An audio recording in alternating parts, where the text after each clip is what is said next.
If there's one thing we all know right now, nothing seems to make sense. We're supposed to be coming out of this pandemic. Everybody's getting vaccines. Everybody's starting to feel better about things.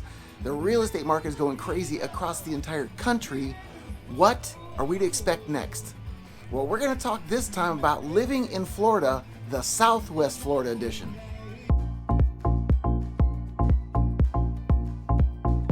Hey everybody, my name's Craig Cunha. I'm a real estate agent here in Southwest Florida.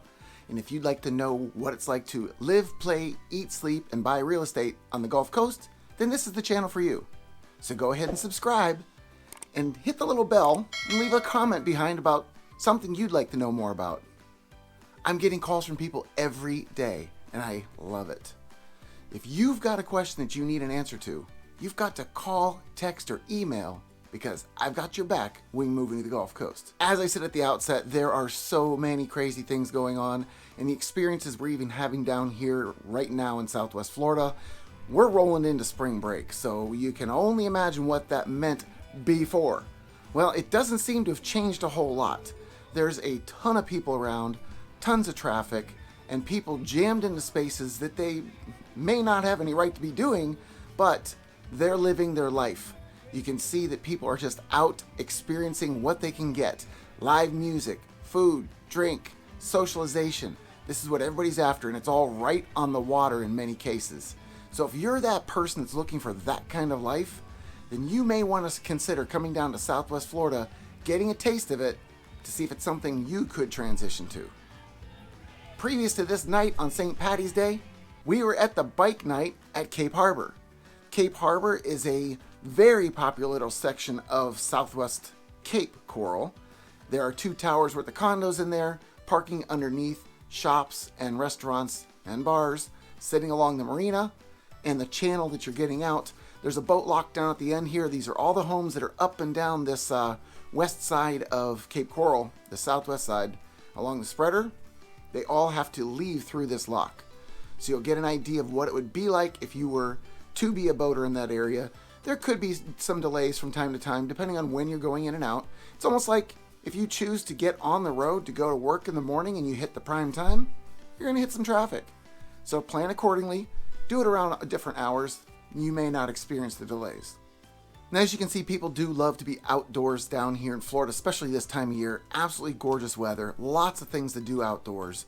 There's the bicycling, there's fishing, there's boating. There are these festivals and gatherings that we have. Another thing that's very popular in Cape Coral, and this is more for the family, there's a skate park. My son's been there, it seems like almost every night, especially during this spring break. He can't get enough of it. The other thing he can't get enough of is all the youth programs that we have here in Cape Coral. The city puts on a number of different things for all age groups. So if you're somebody that's into crafts and you're creative and you're into the arts, there's all kinds of programs for that. If you're an older adult and you're still athletic, there's some senior programs. I don't want to admit it, but I'd probably fit into one of those senior programs right now, age-wise. Anyway, whatever your flavor is, whatever you like to do, if you want to keep it social and you want activity, the city of Cape Coral probably has something for you. Now, in this video, the Southwest Florida edition, one of the most important topics that I have to discuss is what's going on in the real estate market, especially if you're one of the buyers that's considering making a move anytime soon. First question I get is this a good time to buy? Should I wait for the market to cool off? Cool off? Where's it going? It's not going to cool off. The only way this is going to cool off is if people stop wanting to be here or they simply don't see it as affordable anymore. As long as interest rates stay low, prices will continue to rise slowly because the demand needs to be slowed down.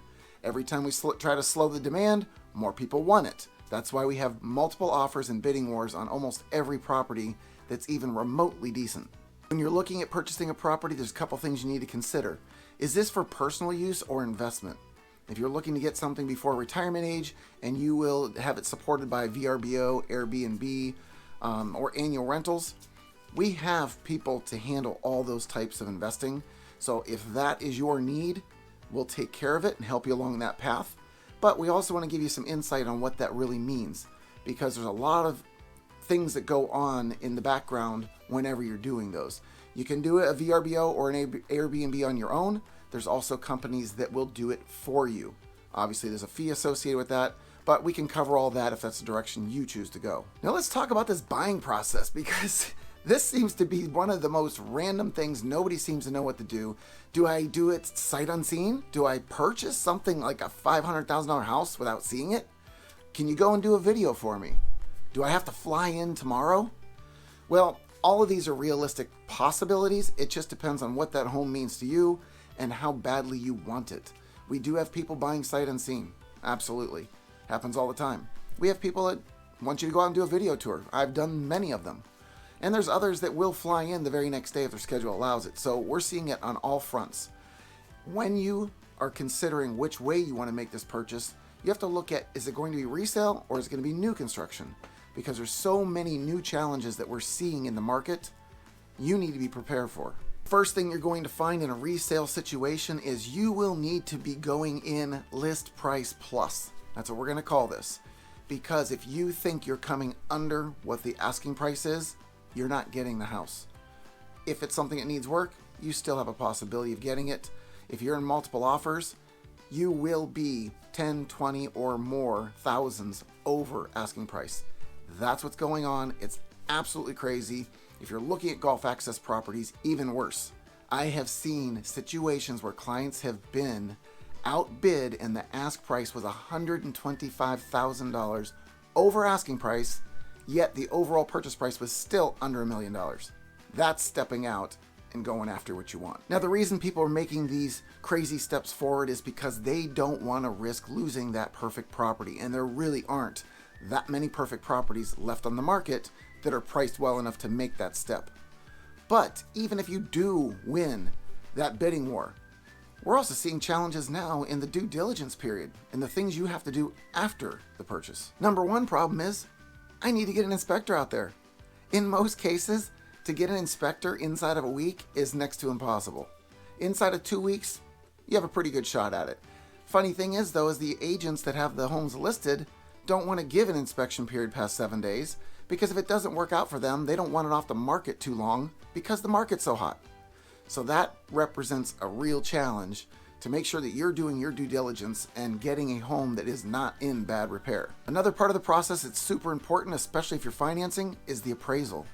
Now in appraisals, what we're seeing is a 13 to 16 day turnaround on getting an appraisal. So if you're looking for your process to flow well, you've got to be in touch with the lender. You have to make sure that you're submitting all your documents on time and request to get the appraisal done up front as soon as the inspection is done, if not sooner. Yes, each of these processes do involve a cost. In most cases, you're looking about $400 for a home inspection, and the appraisal can be just as much, if not more, depending on the size of the home. What we're seeing on the new construction side now is the prices are starting to steadily increase on a monthly basis. Part of the reason for this is the supplies to build the homes. There is a major deficit in many parts of building a home. In fact, one of the latest I heard was this morning, speaking to one of my clients. He was told by his builder that they couldn't get insulation for the house, so they were going to delay his build. And he was one of 35 people called and told that same story. How many of them do you think were happy about that news? Yeah, not too many. However, it's a realistic part of what new construction has as a challenge for you if you're going to go down that road. Aside from the price increases, we're starting to see a lack of selection, availability, and quite honestly, some of the locations you're getting to choose from are less than what you would like. It's because, again, that availability, it's not just availability of the houses anymore, it's availability of the land. One thing that we tend to forget about is builders, while they may have some kind of a surplus of lots in their stash, not all of them do. Some of them rely on being able to pick up those lots as they go. And right now we're seeing a lack of good sites for building on, and we're seeing the prices increase to a point that some builders, they're pushing the prices on the homes to build them because that land is pushing them. So be very careful when you're stepping forward on those now.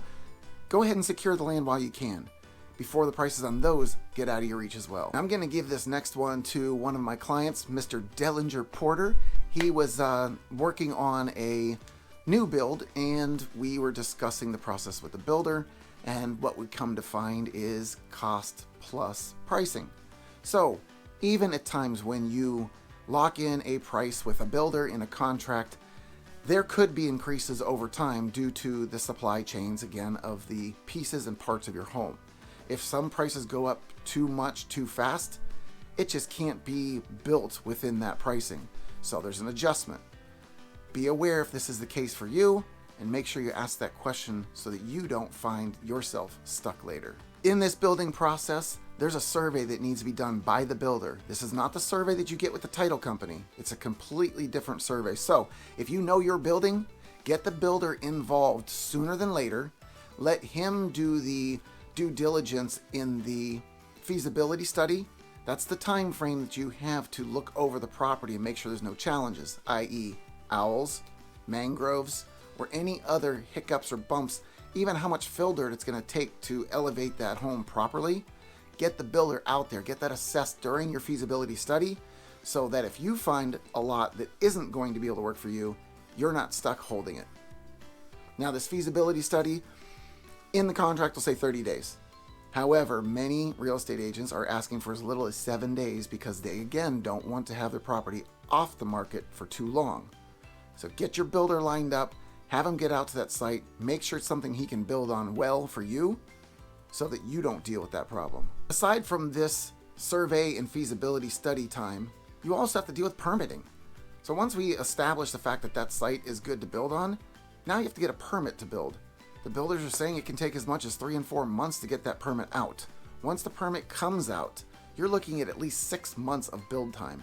And that's without any delays of the supply chains. So plan accordingly. Know it's going to take you a good 9 months to get a new home, if not closer to 12. I hope you learned a little something about what's going on here in Southwest Florida.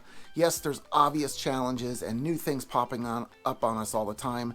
We're having to adjust to these things as they happen. So nobody's really certain where it's going. All we know is it's busy, busy, busy.